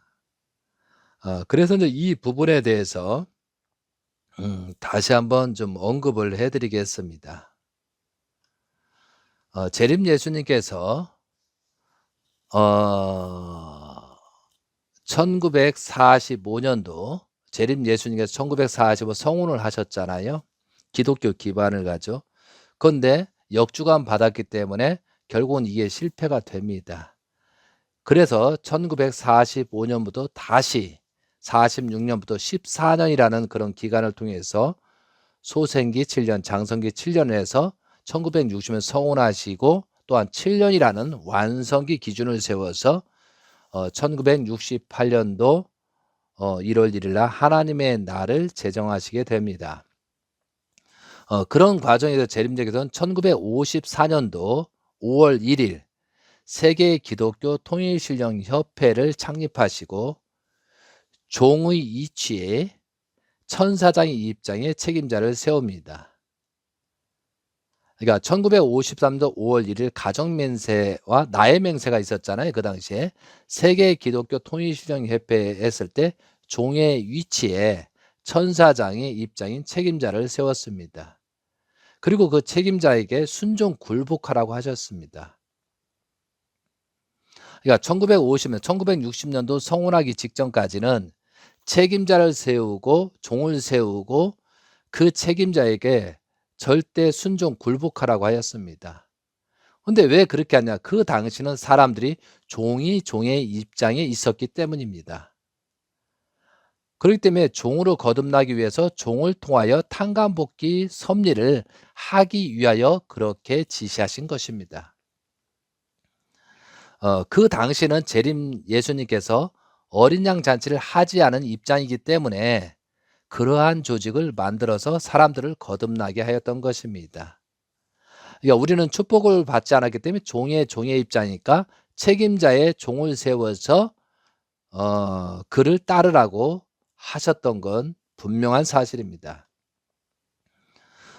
그리고 재림 예수님께서는 기독교의 반대로 1920년도부터 40년을 탄감복귀 섭리의 승리 기대 위에 40년 넘고 41세가 되면서 1960년도 철력 3월 1일, 양력 3월 20일 가약식을 하고 철력 3월 16일, 양력 4월 11일 성혼식을 하신 겁니다. 그게 오늘이 참 부모의 날입니다. 그러고 나서 축복식을 하셨습니다. 1960년도 4월 16일 날 새 가정을 축복하십니다. 그리고 1961년도 5월 15일 날 33가정, 그래서 3가정 합해 36가정을 축복식을 하십니다. 그리고 1962년도 6월 4일 날 72가정을 축복합니다. 그리고 1963년도 7월 24일 124가정까지 축복을 합니다. 이게 하나님의 날을 선포하기 직전까지예요. 그 다음에 1965년도 1월 달에 통일교 마크를 제정하십니다. 그러면서 세계 순례 40개국 120군데를 지역을 성지를 선정하시고 40개국을 순례를 하십니다. 그리고 나서 1966년도 5월 1일 원리 강론을 초판을 합니다. 물론 원리 강론은 1952년도 52년대 원리 원본이 나왔잖아요. 근데 1966년도 5월 1일 날 원리 강론을 초판합니다. 그리고 1967년도 6월 12일 날 일본 순회 10개국을 합니다. 회화국을 복귀해야 되기 때문에. 그래서 그런 기대에 의해 1968년 1월 1일 날 참 하나님의 날, 이것은 종적인 8단계를 완성하시고 횡적인 8단계에 출발하는 것입니다. 1968년도 1월 1일부터 참 부모님의 이름으로 기도하라 라고 지시합니다. 그리고 나서 1991년도 9월 1일 날 종족종 메시아를 파송합니다. 우리를 식구들을 메시아로서 파송을 합니다. 그리고 1991년도 12월 달 러시아를 방문하고 북한을 방문해서 가인 아벨이 하나 되는 그런 조건을 세웁니다. 그리고 나서 1992년도 1월 3일 날 선약 시대를 출발. 우리가 지금 현재는 1992년도 1월 3일 날 선약 시대를 도래했음을 선포하십니다. 그리고 1992년도부터 7월 달에 문 씨한테 재림주라고 선포합니다. 그리고 통일그룹에서 또 재림주로 선포하시고 그 기대 외에 세계적인 재림주 선포가 8월 24일입니다. 그리고 3만상 축복식을 한 것입니다. 그래서 재림주로 선포하고 축복식 한 것이 3만 가정부터입니다. 이건 참조할 내용입니다. 그리고 12월 12일 날 92년 12일 날 세계 평화 통일 땅을 창설하십니다. 그리고 1994년도 5월 1일 가정맹세를 제정하시고 협회 창립 40주년 기념해서 올림픽 체조 경기장에 실시합니다. 그리고 나서 5월 3일째 되는 날 세계 평화 통일 가정연합을 창설합니다. 그러면 1954년도에 나의 맹세 세계 기독교 통일실정협회를 세웁니다. 이 당시는 통일교인들이 축복을 받지 않은 것 때문에 종의 입장입니다. 근데 40년이 지나고 1994년도 5월 1일 가정맹세를 제정하시고 세계 평화 통일 가정연합을 창립하면서 서자의 입장으로 출발한 것입니다. 축복 가정들이. 모든 축복 가정이 이때부터 서자 입장으로 출발하는 거고 서자 입장에 출발하고 하나님의 아들, 딸로서 출발하는 것입니다. 그렇기 때문에 이때부터는 종의 입장이 아니라고 서자 입장이기 때문에 관리자한테 역주관 받으면 안 되는 것입니다. 그런데 많은 목회자들이, 많은 책임자들이, 많은 권력자들이 그 과거를 내세우면서 너희들은 내가 아벨이니 복종하라 이런 것을 합니다. 이것은 큰 문제라는 것이요. 이것을 알고 우리들은 하나님의 백성, 종족의 메시아 왕과 왕비로서 절대 역주관 받으면 안 됩니다. 좀 전에 말한 재림 예수님과 3대 왕권은 이러한 목적으로 관리자를 세우는 것입니다. 그러니까 관리자를 유심히 살펴보고 잘하는 것은 협조하되 못하는 것은 절대 역주관 받으면 안 된다는 원칙이 있으면 그만큼 섭리는 빠르게 진행되는 것입니다. 많은 사람들이 아브라함과 하가 천사한테 역주관 받아서 문제가 생겼잖아요. 그러니까 지금 시대는 축복 가정들은 역주관 받지 않아야 복귀 섭리가 빨라진다는 것이죠. 그래서 복귀 섭리 관점으로 볼 때 이때부터는 재림 예수님을 통하여 축복을 받은 사람들은 서자 입장으로서 축복을 받은 것입니다. 자, 성주에는 재림 예수님의 피와 살이 들어있다는 것입니다. 성주를 마심으로 그 피와 살이 나의 몸속에 들어가게 된다는 뜻입니다. 이 성주가 대단히 중요해요. 성주를 먹음으로 말미암아 그 피가 내 몸으로 들어가고 그 성주가 내 몸에 피로 들어가서 내 몸 피 속에 아버님의 피가 흐르고 있습니다. 이것이 서자입니다. 양자는 피가 섞이지 않잖아요. 서자 입장에서 성주를 통해서 축복하는 의미가 이런 깊은 의미가 있습니다. 성주를 먹음으로 그 씨가 돌면서 그 사람을 거듭나게 한다는 것. 이게 성주예요. 그리고 피가 너의 몸속에 들어갔다는 그 조건으로 축복식을 해준다는 사실을 알아야 된다 이거죠. 그래서 그 피가 내 몸에 들어감으로써 피가 섞였다는 조건으로 서자 입장에서 들어가 축복을 시켜주는 것이다 이거죠. 그래서 재림 예수님이 메시아 참범으로서 축복받은 사람들은 서자 입장으로서 천사장에 있는 사람들에게 역주관을 받으면 안 되는 것입니다. 그들을 관리하는 입장이 되어야 한다는 것입니다. 그런데 관리자들은 천사장의 타락성을 버리지 못하고 축복 가정들을 종으로 구속하려고 하였던 것입니다.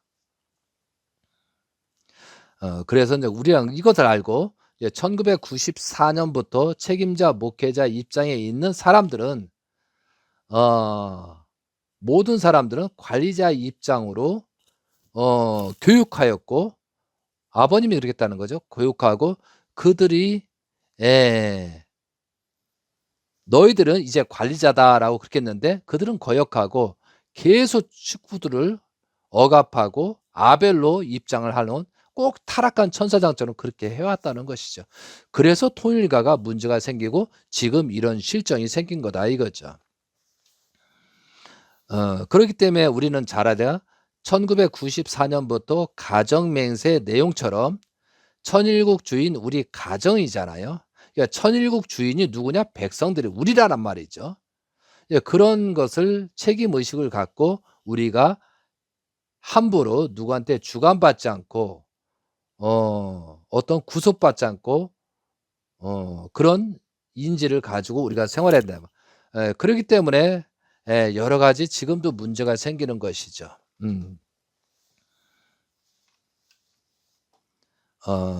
그래서 전 우리가 책임자들한테 함부로 구속받지 않고 그 사람을 잘 살펴보면 우리가 자가진단을 할 수 있다는 거죠. 그래서 이제 우리가 왜 책임자들한테 구속을 받느냐 그런 사람들 살펴보면 이제 첫 번째는 무지해서 자기 위치를 모르고 주체성을 찾지 못해서 주관받는 것입니다. 둘째는 축복을 받고 나서 축복 가정의 도리를 상실한 경우인 사람이 역주관 받을 수밖에 없다는 것이죠. 그래서 우리가 혹시라도 타락한 거짓 축복 가정들은 지금 수없이 많이 있다고 제가 자꾸 말하잖아요. 그런데 아담과 하와가 타락으로 말미암아 하나님께 회개한 게 아니고 숨어버렸어요. 그 숨어서 찾았는데, 그죠? 숨어서 찾았는데 핑계 댔잖아요. 해와라고. 해와는 천사장 때문에 완전히 회개와 용서를 빌지 않았어요. 그런 타락성 근성이 있잖아요. 자, 저는 이걸 생각하면서 재림주가 축복을 해 줬거든. 3대 왕권이 축복해 준 사람 중에 타락한 사람들은 그 사람은 종의 입장일까? 아니면 더 떨어진 입장일까? 그럼 지적이나 판단이나 모든 판단의 양심과 그 본심의 그 기준이 미창에 있을 것입니다. 이걸 우리가 잘 깨우쳐야 돼요. 많은 사람들이 축복 가정이라고 하면서 타락한 사람들은 그 기준이 엄청나게 떨어졌다는 것이죠. 아담과 하와가 떨어진 그 기준보다도 더 많이 떨어졌을 것이다 이거죠. 그러니까 우리가 이제 주변에서 회개와 용서 빌 필요가 없다고 하는 사람들, 이거 심각하게 생각해야 된다는 것이죠. 회개와 용서를 빌 필요가 없다는 사람들 심각하게 여겨야 된다는 것이죠. 그 사람 가치 판단이 왜 그렇게 생겼을까? 그러면서 참 가정을 비난하는 사람들, 이 사람들 굉장히 심각하게 봐야 된다는 것이죠. 근데 본인 당사자가 타락한 내용이 있다면 아마 그 분별력이 없을 것입니다. 이런 것들이 지금 많이 노출되고 있다는 것이죠. 그래서 오늘 참 부모의 날을 우리가 감사하기 위해서 참 부모를 생각하면서 우리의 정체성을 한번 확인해 보자 이거죠. 그래서 혹시 여러분 주변에 나는 회개와 용서 빌 필요가 없다. 나는 잘못이 없다. 토일가의 책임자들이 잘못해서 이렇게 망한 것이다. 특히 어머님이 잘못해서 이렇게 망하고 있는 것이다. 그들이 책임지고 심판을 받아야 된다. 나는 11조 잘했고 그들이 시키는 대로 살아왔는데 나는 억울한 사람이다. 그런데 내가 무슨 회개를 빌 게 있는가? 이렇게 말하는 사람은 참으로 무지하고 엄청난 타락성 근성을 가진 사람이거나 축복을 받고 타락한 입장에 떨어진 사람이라고 판단할 수밖에 없는 놈들입니다 이거죠. 앞으로 지금은 오늘 올해가 66회입니다. 참 부모의 날 66회이거든요. 그럼 엄청난 전환점이 벌어지고 있거든요. 그런 생각하면서 여러분이 자가진단하고 나부터 다시 한번 세게 된다 이거죠. 어차피 언젠가는 복귀는 됩니다. 그렇지만 그 사람들한테 유혹에 빠지면 그만큼 더 어려운 입장에 떨어지기 때문에 그만큼 탕감 조건을 세워야 된다는 사실을 우리는 분명히 알아야 된다는 것이죠. 그래서 특히 참가정에 대해서 함부로 말하는 자들은 10중8구 타락에 떨어진 사람이라고 볼 수 있습니다. 제가 그걸 체크해 보니까 그런 사람이 대부분이더라 이거죠. 그래서 양심과 본심의 가책이 땅에 떨어졌기 때문에 서슴지 않고 그런 말을 하는 것입니다. 주변에 사람이 그런 사람이 있으면 철저하게 경계하고 조심하지 않으면 역주감 받을 수 있습니다. 사랑하는 성도 여러분,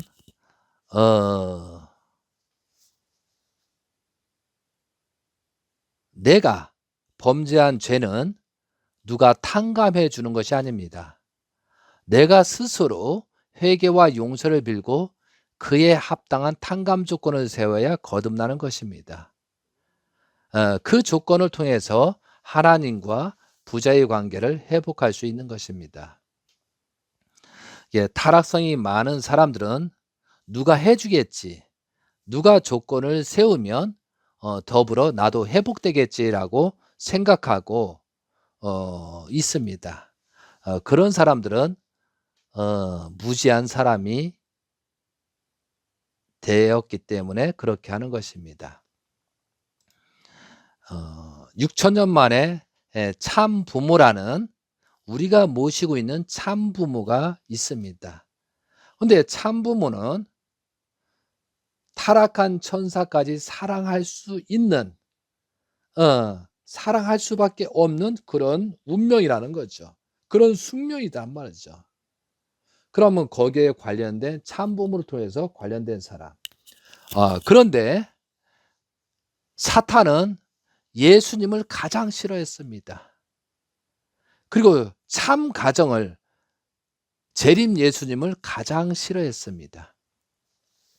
그럼 사탄은 또 누구를 가장 싫어하냐? 재림 예수님의 태어난 참 혈통을 가장 싫어하고 공격할 것입니다. 그러면 재림 예수님을 통해서 태어난 아들을 그 대신자를 가장 공격할 것이다 이거죠. 그렇지 않은 목표가 그러잖아요. 자기의 권력 사탄들이 뺏기지 않게 해서 누구를 공격해요? 그러면 재림 예수님이 연계를 가셨어요. 그러면 공격의 포인트가 누구예요? 참 가정의 특히 대신자라는 것이죠. 사탄이 그렇게 공격한다니까요. 그런데 그 공격에 유혹에 빠져가지고 참 가정이 어떻다? 뭐 대신자가 어떻다? 그렇게 말하는 사람은 100% 천사장에 역주관 받은 사람이라는 사실이 분명히 드러난다는 것이죠. 재림주가 대신자를 천명하고 대신자로 할 만하니까 세웠잖아요. 그런데 여러분이 보기에 대신자가 엉뚱한 행동을 한다고 그래서 뭐 총알머리를 썼다, 뭐 어머님에 대해서 얘기를 하는 거 모든 내용을 그것이 잘못됐다. 그 부분적인 내용을 가지고 지금 공격하고 있잖아요. 예수님은 하나님의 아들이면서도 시험을 받았습니다. 3대 시험을 받았어요. 거기서 승리하고 말씀을 출발하셨습니다. 재림 예수님께서는 수없이 하나님한테 시험을 받았습니다. 특히 7번, 8번이나 그런 감옥 생활을 하면서 하나님한테 시험을 받은 사람입니다. 그리고 수많은 사람들한테 시험을 받아서 그걸 다 통과하시는 분이에요. 그래서 참부모잖아요. 그러면 탕감복귀는 그만큼 예수님을 십자가에 돌아가시게 한 그런 유대민들은 엄청난 시험을 받았잖아요. 그러면 우리가 현재 살고 있는 이런 입장에서 재림 예수님이 성하셨어요. 회개와 용서를 빌지 않고 있어요. 그리고 재림 예수님이 성한 이후에 현재 이런 시국이 되어 있는데도 남의 탓이라고 생각하는 사람. 그러면 심지어 우리는 그런 시험을 하나님이 쓸 수 있고 하나님이 인정하고 하나님이 바라시고 영계에 계신 아버님께서 믿고 책임지게 할 수 있는 그런 상황이 되고 있느냐 이거죠. 이게 자가 진단을 해야 된다는 거죠. 그래서 우리가 자가 진단을 하지 않으면 하나님은 우리를 쓰기 전에 분명히 시험을 할 것입니다. 그럼 누구를 통해서? 대신자를 통해서 시험을 하신다는 것이죠. 그럼 대신자가 일부러 엉뚱한 행동을 하고 엉뚱한 표현을 하셨을 때 그걸 믿고 따라가야만 그 시험에 통과할 수 있다는 것이죠. 그러면 옛날처럼 천정부 2009년부터 12년도가 옛날처럼 그렇게 문영진 천일국 왕님께서 대신 우아하고 그죠? 멋있고 말씀도 잘하고 뭐 그렇게 했다라면 더 많은 사람이 올 수 있겠죠. 그런데 반대 현상이 있다는 거죠. 그런 시험을 걸치지 않고 온 사람들은 결국은 아버님 성화로 말미암아 회개하고 용서를 빌지 않는 사람들이 오게 되면 더 큰 문제가 생기거든요. 지금 통일교는 왜 이렇게 어렵고 왜 이런 현상이 생기느냐? 회개와 용서가 없어요. 회개와 용서. 예수님이 십자가에 감으로 말 그 제자들이나 모든 사람 2000년 동안 회개와 용서를 빌었는데 재림주가 성화를 하셨는데도 회개하고 용서 비는 문화가 없습니다. 그러면 망해야죠. 그런데 그런 문화를 가져야 되는데 그러지 못함으로 말미암아 무슨 적그리스도가 많잖아요. 한국에 엄청난 적그리스도가 많이 지금 생기고 있고, 일본에는 뭐 무속, 뭐 우상숭배 그런 게 굉장히 많이 생기고 있잖아요. 왜? 하나님이 치료할 수 없는 땅이잖아요. 그러니까 어떻게 돼요? 망해야죠. 우리가 스스로 회개하고 용서를 빌지 못하면 어떤 시험, 심판이 있어야 되죠. 그 충격이 곧 오게 생겼다는 거죠. 큰 충격이 올 것입니다. 심판은 좋은 것입니다. 왜? 하나님이 치료하기 위한 목적이 있기 때문에. 그러니까 저는 이제 뭐냐면 정말 한국의 위기다, 일본의 위기, 세계가 위기다는 것을 이걸 어떻게 살릴 거다. 회개와 용서를 비는 문화가, 우리가 대신 탕감 조건을 세우겠다는 그런 문화가 정착이 되지 않으면 정말 엄청난 심판과 그 고통이 따를 수밖에 없다는 거죠. 하나님은 충격을 줄 수밖에 없어요. 노아의 홍수 심판도 엄청난 충격이잖아요. 소돔과 고모라도 엄청난 충격이잖아요. 그 충격이 있지 않으면 안 되는 것이다 이거죠. 그래서 지금 충격을 받고 그게 정치다 뭐다 이게 중요한 것이 아니고, 정말 재림주를 믿고 따랐던 식구들이 다시 회개하고 용서를 빌고 한 사람 두 사람이 그런 사람이 늘어나지 않으면 결국은 이런 어려움을 극복할 수가 없습니다. 그것을 알고 계시는 대신자이신 문영진 천일궁 왕님께서는 그 한국과 일본이 망할 수밖에 없는 입장을 미국에서 종적인 8단계를 완성하시고 그 승리 기대에 지금 국가복귀, 세계복귀를 해서 세계순례를 하시는 것입니다. 그러니까 복귀 섭리 모르죠. 무지하죠. 성경 모르죠. 뭐 요한계시 예정론을 모르죠. 그러다 보니까 문영진 천일궁 왕님께서 어떠한 일을 하시는가 예측도 못하고 당장 와서 우리 안 살려준다고 야단 법석만 떨고 있다는 것이죠. 꼭 애기 유치원생들도 마찬가지죠. 그러니까 지금 통일가가 어느 정도 궤도가 올랐다가 완전히 땅의 밑창에 떨어지는 기죠. 그냥 의식주에 해당되는 그런 영급이 뚝 떨어져 버렸습니다. 이왕이 나왔으니까 한번 할까? 우리가 결론이 나오잖아요. 자, 여러분이 지금까지 어떤 판단을 가졌는지는 모르겠어요. 어떤 판단을 했느냐? 그러면서 어느 소속에 들면 누구 때문에, 나는 잘하고 누구 때문에 거기서 월급 받고 거기서 돈 받고 거기서 소득돼서 복지 받으면서 나는 그런 생각을 안 하고 있다. 이런 어리석은 생각하지 말라 이거죠. 그 자리, 장소의 그 자리에 당신이 어디에 있는가 따라서 그 심판의 대상이 되고 있다는 것이죠.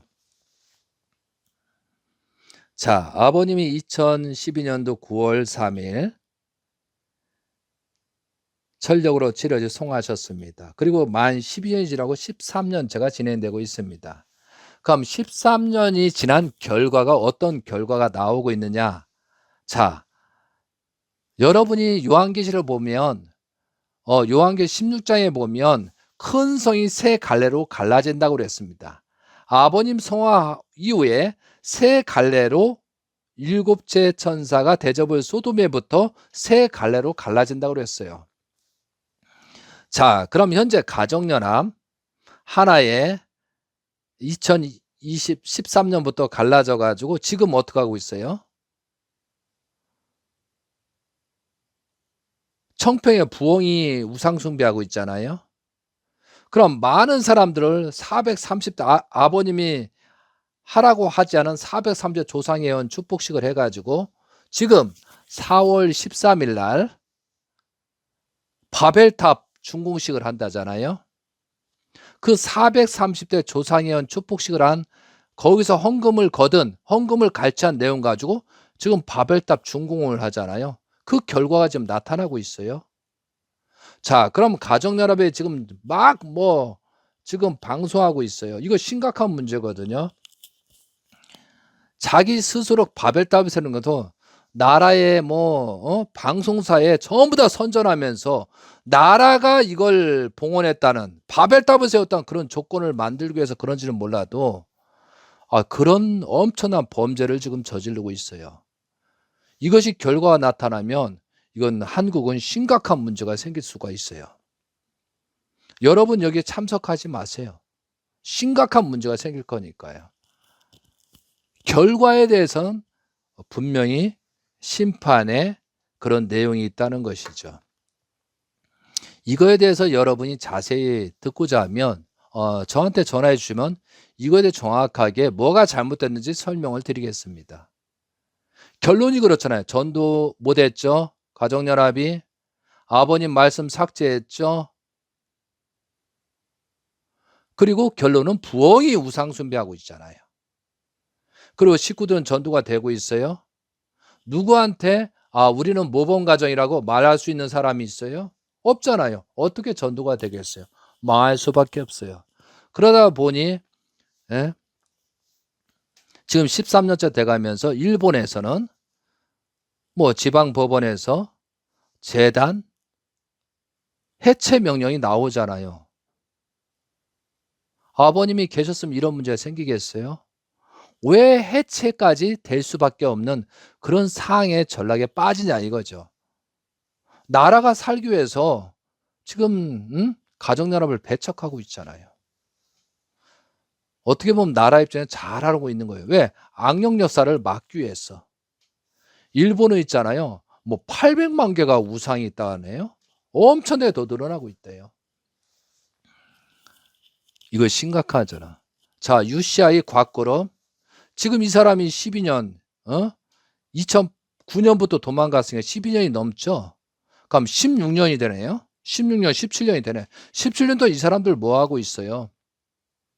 그 돈 가져가서 돈 벌어서 식구들한테 나눠줬습니까?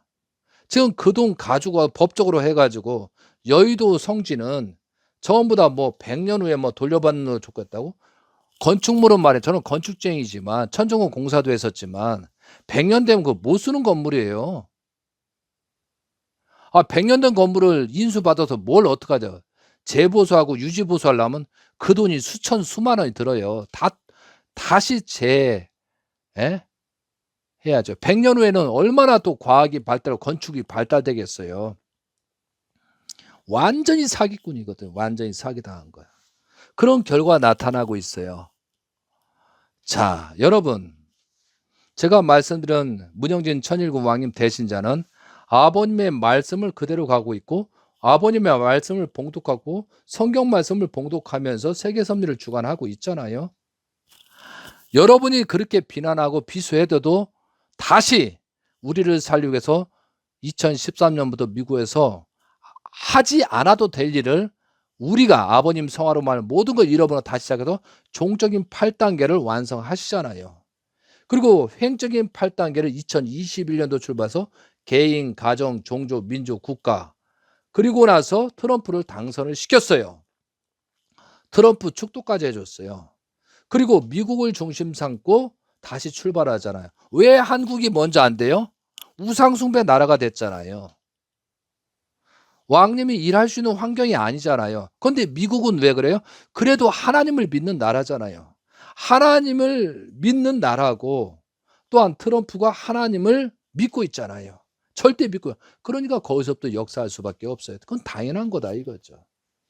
그 미국을 통해서 지금 세계 복귀를 하고 전쟁을 지금 막아내고 있잖아요. 그러면 그렇게 할 수 있게끔 누가요?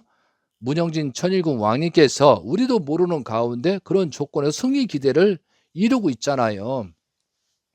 그리고 이제 세계 복귀 발판에서 러시아, 스위스, 터키, 독일, 뭐 대만 이렇게 방문하면서 지금 현재 공산당 또한 정주를 해방하기 위해서 지금 복귀 선밀 진행하고 있잖아요. 그러면 여러분이 판단해 보세요. 지금 누가 지금 어떤 일을 하고 있는지, 누가 잘하고 있는지.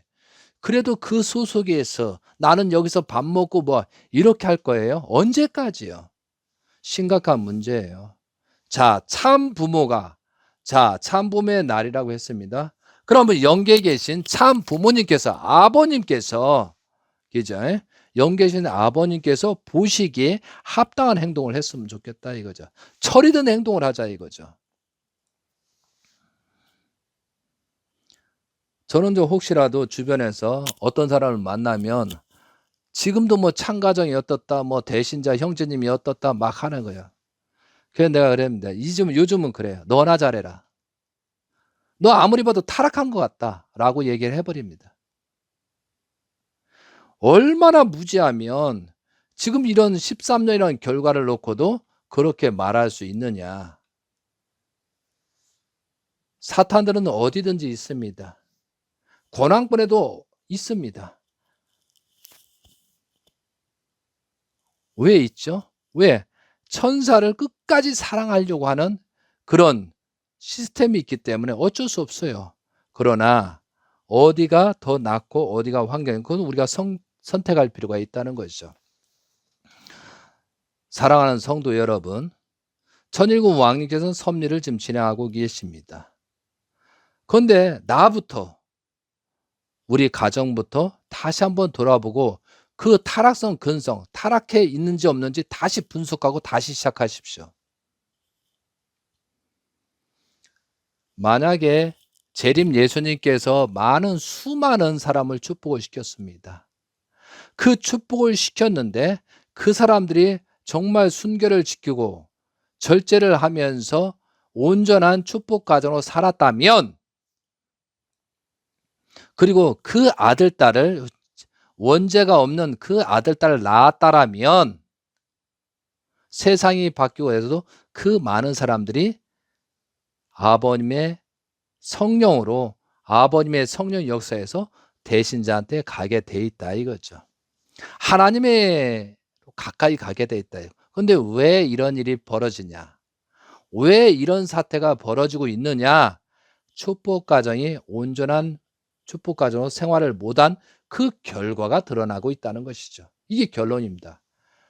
그래서 아버님께서 기원절을 맞았는데 한 사람도 데려갈 자가 없는 이유가, 없다고 한 이유가 여기에 있다라고 생각합니다.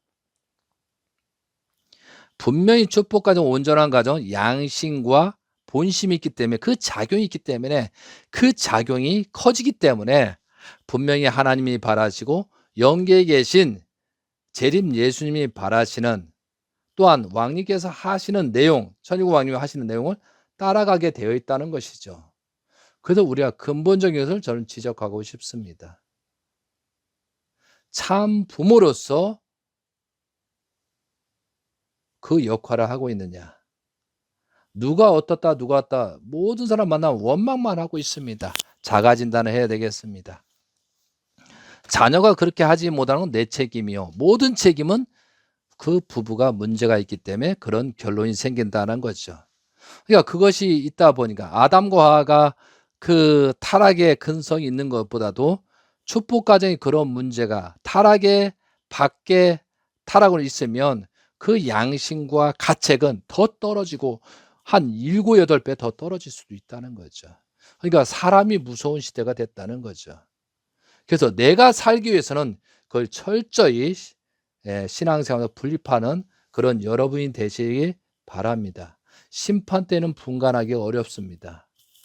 심판 때는 어렵습니다. 그래서 공부하시고 말씀을 듣고 해야 하나님의 초점으로, 하나님이 바라시고 그런 초점으로 갈 수가 있는 것입니다. 저는 이렇게 말씀드리는, 저도 이런 얘기 하고 싶지 않습니다. 그러나 죽고 사는 문제가 있고 조금이나마 복귀 섭리를 알고 성경을 알다 보니까 여러분께 이런 말씀을 드릴 수 있는 것입니다. 이제는 스스로 판단하지 않으면 그 심판 때입니다. 어디에 있느냐가 중요한 것이 아니고 내가 어떠한 입장으로 지금 거듭나고 있느냐에 따라서 죽고 사는 문제가 걸려져 있다는 거죠. 저는 심판이 전혀 들어오지 않습니다. 심판이 있다면 사탄을 치는 거니까 두려워할 필요가 없다는 것이죠. 하나님께서 심판이라는 것은 좋은 것입니다. 왜? 이걸 자각하고 바꾸기 위해서 그러는 것입니다. 굉장히 좋은 것입니다. 내가 두려워하는 마음이 있거나 뭐가 있다고 하면 분명히 타락에 관련되어 있거나 내가 올바른 신앙을 못하고 있다는 것을 우리가 자가 진단해야 됩니다. 성경 말씀 참 부모입니다. 그걸 우리는 따라서 참 부모의 입장으로 가야 됩니다. 죄인들을 심판하라는 것이 아니라 죄인들을 사랑해야 된다. 그럼 어떻게? 선악을 분별하면서 절제하면서 분간하면서 사랑해 줘야 됩니다.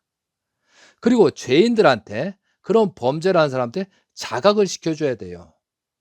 정말 참 부모라면 잘못됐다고 지적을 해 주는 게 맞습니다. 물에 빠지면 건지듯이 잘못된 길은 잘못했다고. 그래서 자기가 스스로 느끼게끔 그런 환경을 조성하는 거죠.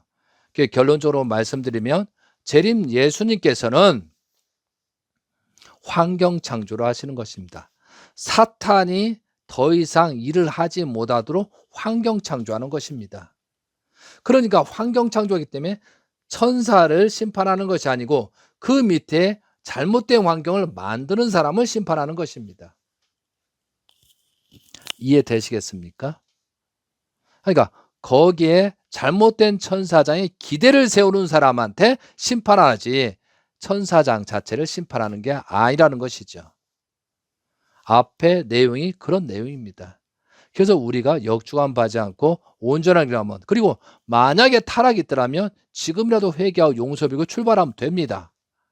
그러면 죽기 전에도 빨리 이 기간을 해야 영계 가서 문제가 안 생기잖아요. 여러분이 타락해 놓고 영계 가면 악령 역사를 할 것입니다. 그럼 수천 수만 년이 걸릴 수도 있습니다. 아담 해아보다도 더 미창 몇 단계의 미창의 지옥 생활을 할 수밖에 없는 그런 운명이라는 것이죠. 그런 형제가 있기 때문에 그렇게 떨어질 수밖에 없는 형제들이 있기 때문에 제가 외치고 말하는 것입니다. 저도 이런 말 하고 싶지 않아요. 그러나 부모의 심정으로. 그래도 원리를 알고 성경을 알고 복귀 섭리를 알다 보니까 이런 말씀을 드리는 것입니다.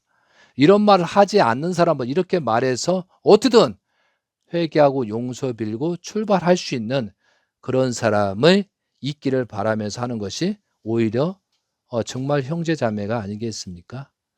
우리가 분명히 탕감 조건은 있습니다. 누가 탕감 조건 해준다는 얘기는 성경에는 없고 말씀에도 없습니다. 내가 스스로 알아서 탕감 조건 세워서 가야 됩니다. 이것이 자유와 책임입니다. 정말 참 부모의 날을 맞이해서 진짜 참 자녀로서 우리는 어떻게 생활할 것이냐. 다시 한번 우리가 생각하면서 살아가야 되겠습니다. 정말 오늘도 참 가정이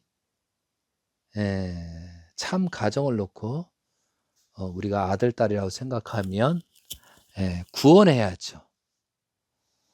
아무리 타락한 놈이라 할지라도 아무리 못된 놈이라 해도 지 자식이 지옥에 있으면 꺼내려고 할 것입니다. 그러면 참 가정을 놓고 내 아들, 딸이라 생각하고 심지어 여성이신 어머님도 내 딸이라고 생각하신다고 하면 욕만 할 수밖에 있는 상황이 아니잖아요. 어떻게든 구해야 되잖아요. 감옥에 간 내 자식이 있다고 하면, 감옥에 간 내 아들, 딸이 있다고 하면 그 죗값을 내가 대신 지고서라도 그 자식을 구출하는 것이 어머니의 마음이고 타락한 인간들도 그런 마음을 가졌다는 것이죠. 근데 하물며 남이라고 생각하고 너 때문에 타락했다고 하고 심판하고 공격하는 자는 아담 해와의 타락성 근성보다 더 떨어졌기 때문에 누구 때문에 라는 핑계, 그런 거라는 거죠. 그래서 우리가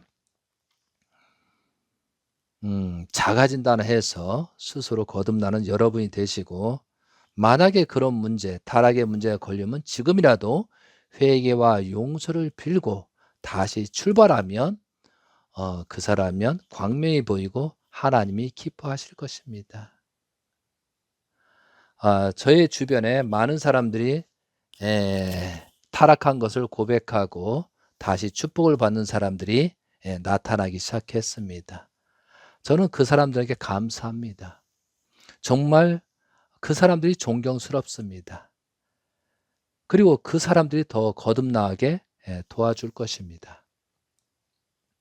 지금 이 시대에 가장 중요한 것은 뭐냐면 그만큼 심판, 그만큼 심판을 완화하기 위해서는 우리가 회개와 용서를 빌고 다시 재출발하지 않으면 그 심판을 막을 길이 없다는 것입니다. 그래서 정치가 어떻다, 뭐가 어떻다, 그게 중요한 것이 아니고 우리 근본부터 다시 정체성을 살리면 그들도 돌아서게 된다는 것을 저는 알고 있기 때문에 이런 말씀을 드린 것입니다. 그래도 우리는 정성을 들이고 기도하시고 정말 참 부모로서 참 부모의 날을 맞이해서 우리가 아들, 딸로서 참 자녀로서 어떻게 생활하는 것이 온전한 길인가를 생각하면서 이 6천년 만에 참 부모 날이 설정되고 재림주가 이 땅에 거함으로 말미암아 우리가 이렇게 살아갈 수가 있었던 것입니다. 진실로 참 부모님께 감사드리며 또한 특히 수고하신 참 가정에게 감사드리며 또한 그 중심인으로서 천일공 왕님께서 대신자이신 문영진 천일공 왕님께서 수고하심에 감사드리기 때문에 저희들이 지금 존재하고 있는 것입니다. 만약에 그런 기준을 세우지 않았으면 우리는 벌써 광야에서 죽었을 것입니다. 저는 복귀 설교를 볼 때 이게 사실이기 때문에 여러분께 말씀을 드린 겁니다. 사랑하는 성도 여러분, 정말로 참 부모님을 맞이해서 새롭게 거듭나시고 하나님의 축복이 가득 충만하시길 기원드리면서 말씀을 마치도록 하겠습니다. 감사합니다. 아주.